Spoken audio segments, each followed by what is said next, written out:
about system design. So a lot of freshers have a question that do they need to learn system design at the early stage when they are just applying, or is it for some experienced people who are already spent 1 to 2 years in IT and now they want to make a switch?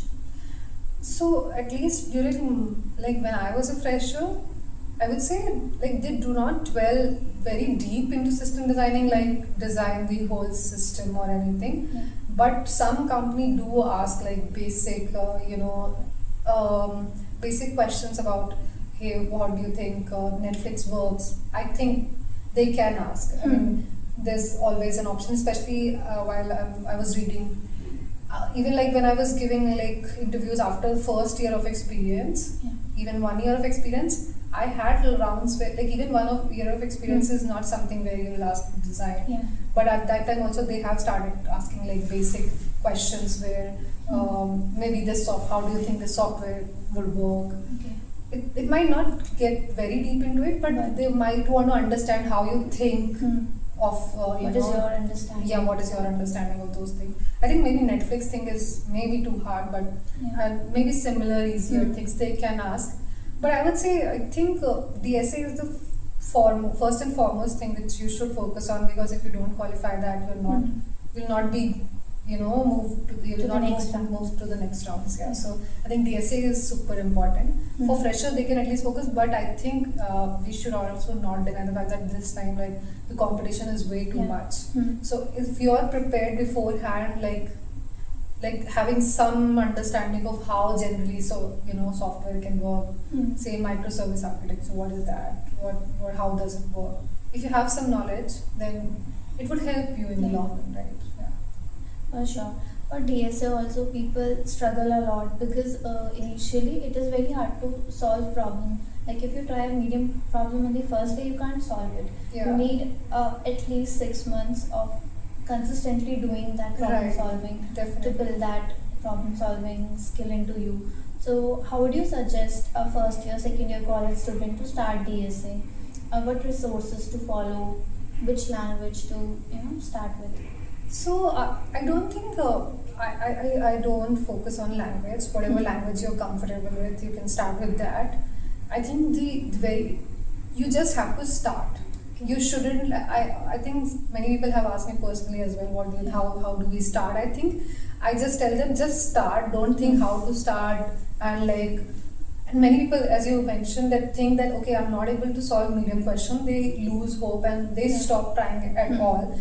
Even when I started, I was not able to solve even easy questions. But I tell people that even if it takes one whole day to solve one easy question, give that time. Give 1 day. If you don't understand, read about it the next day and solve it. And then next day, take a similar problem. You will see yourself progressing when you try those things daily.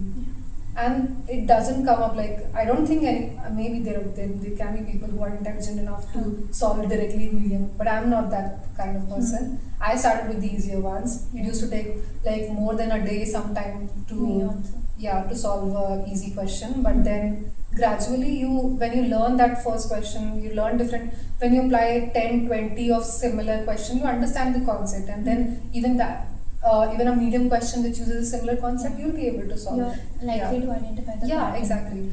And I think nowadays there are a lot of resources, a lot of people who share that what is the correct way of following. Roadmap, exactly. Striver, I used to follow him. He's also, I think he has left Google now, but he was a Googler, and then I used to think that even I used to follow his roadmap. I used to follow even the lead code general, even the lead code, there's a challenge that goes on, daily challenge also, right? That also follows different patterns of questions. You can try that. I think you don't have to specifically follow a specific person's roadmap or anything. You just have to start.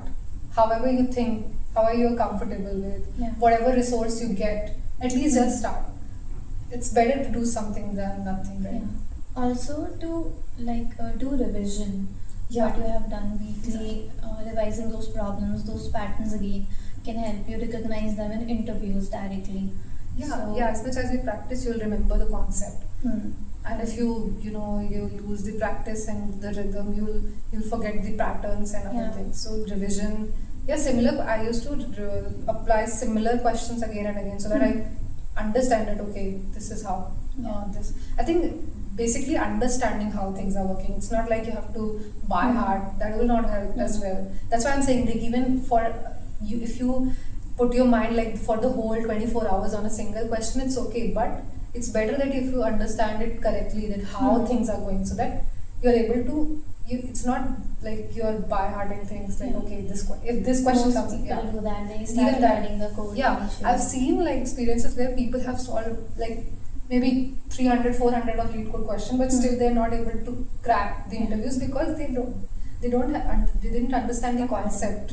They didn't understand how we are approaching this solution, how you should think. I think the main thing is how you should understand how to think to solve a problem.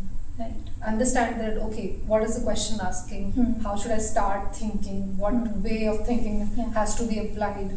So I think those things are important. So give your time, even if it's taking 1 day, 2 day, more like a week in a single question is also fine. But at least start.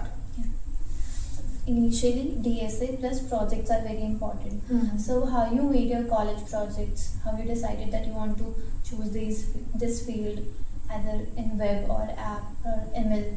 Like how you decided? I think in general the AI ML thing was anyway boosting at that time as well in 2020, and everyone was like AI ML will be the prime jobs and other things. So everyone was running behind that. So you did an AI ML project, but not all. But generally you don't get directly job of AI ML.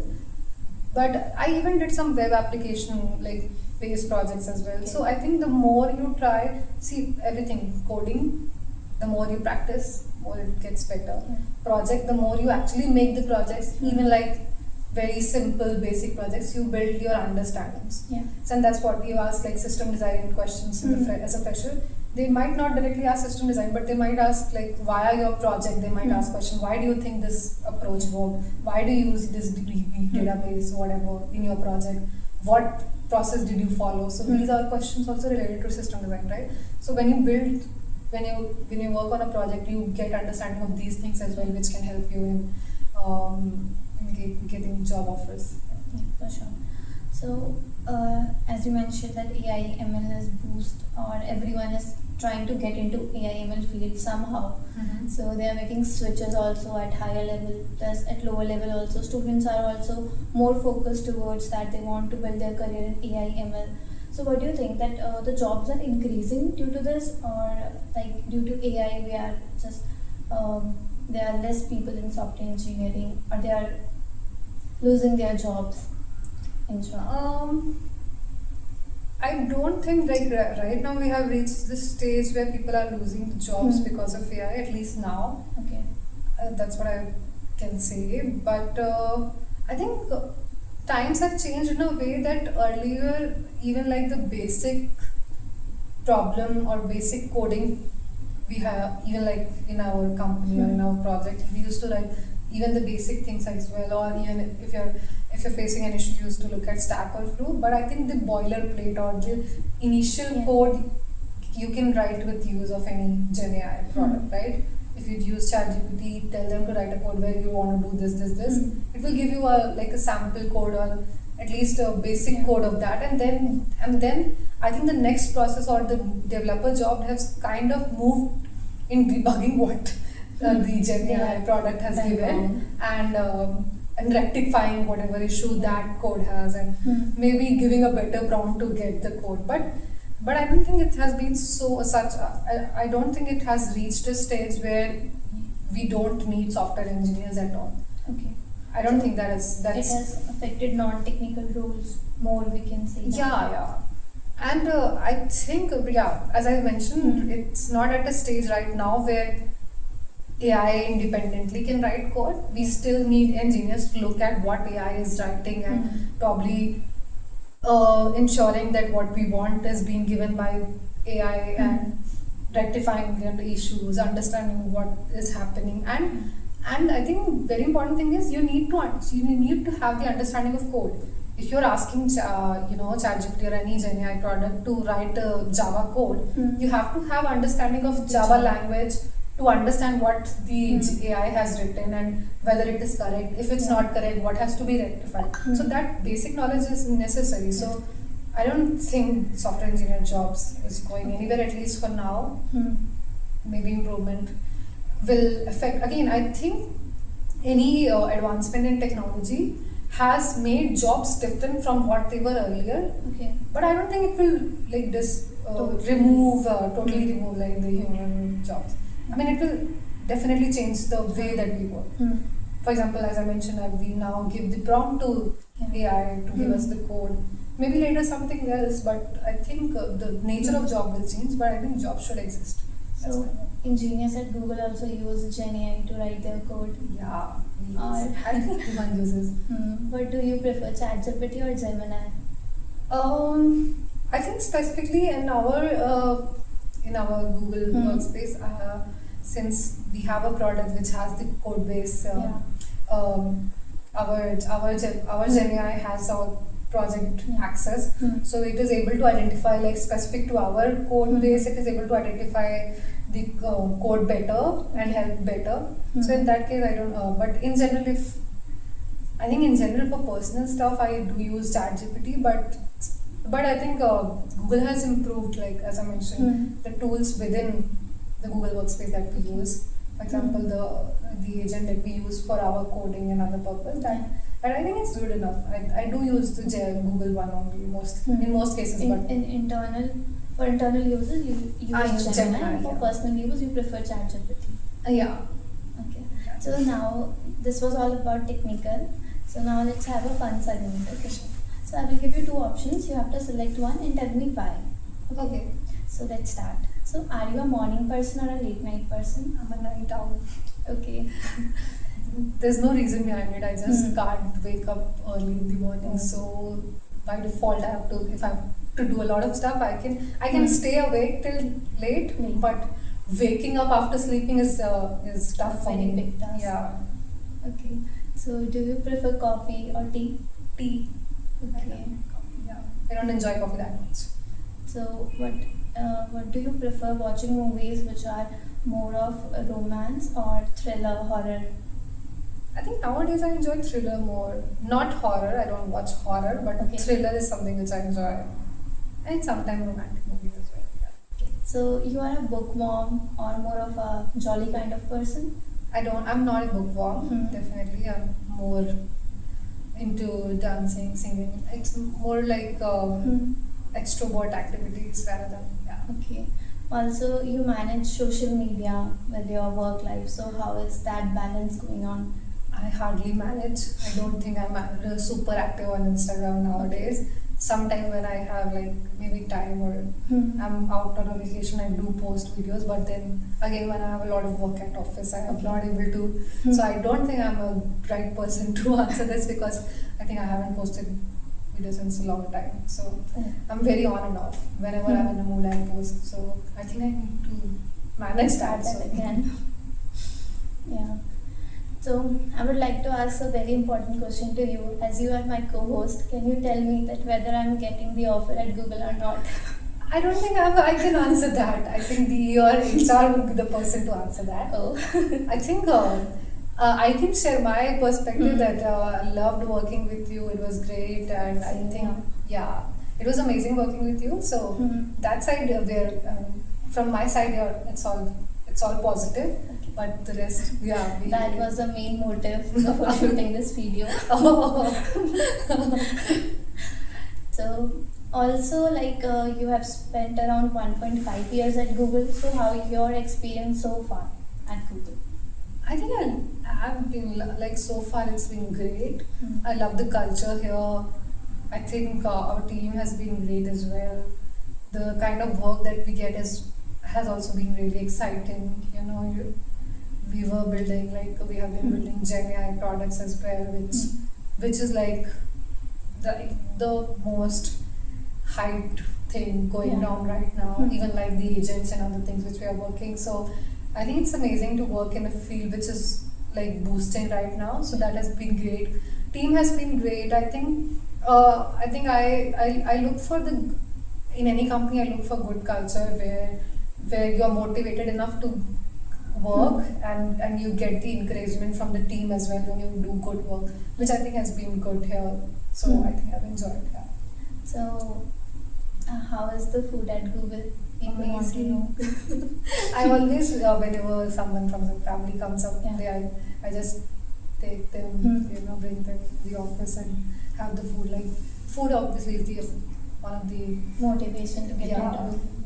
Like, I think anyone who hasn't joined Google has, dreams that, oh wow, there's food, there's free food, and such amazing food. Yeah, so it's healthy also. Yeah, a lot of options, healthy, unhealthy, whatever you want, and all kinds of cuisine and different, menus for all day. I think it's amazing. Okay, so you are in Hyderabad right now. So are you planning to shift to some other place, or you are very happy in Hyderabad?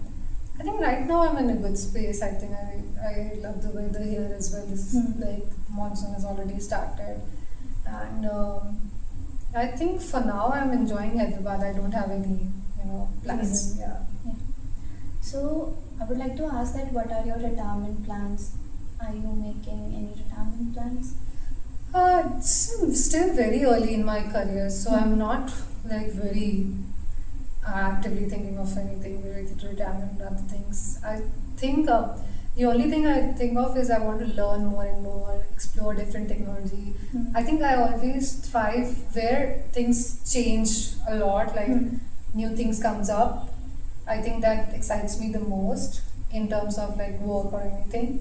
So I think I want to excel in my career in that aspect. So mostly I'm thinking in that area, not like in the retirement life.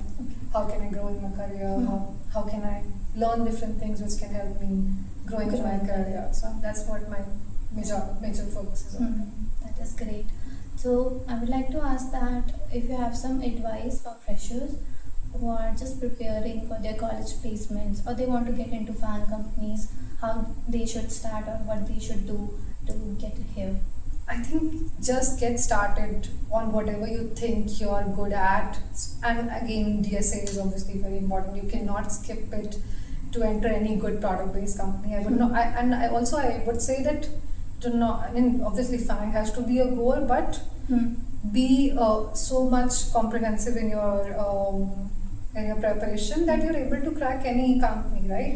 If you're not getting offer from FANG and other things, even I was not. I didn't start with FANG. So you don't have to be, disheartened or if you are not getting offers from FANG. Or I think most important thing is just to get started, whether it's starting practicing on DSA, starting on a job.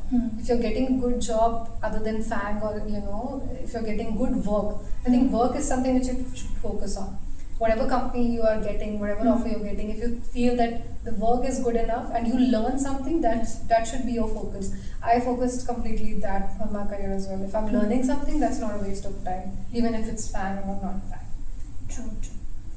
You should start practicing earlier for DSA. I would say you should. I think start early. Start early is the best advice. Yeah. Or whenever you feel like that this is the time, you should start doing it. Because it's never too late to start. It's never late. Yeah. Also, I think that was all I wanted to ask to you. Thanks for coming on our channel, and thanks for having me. It was great talking to you, to share my experience. We hope that viewers also get a lot of insights from our conversation, and hope to connect with you in future. Definitely.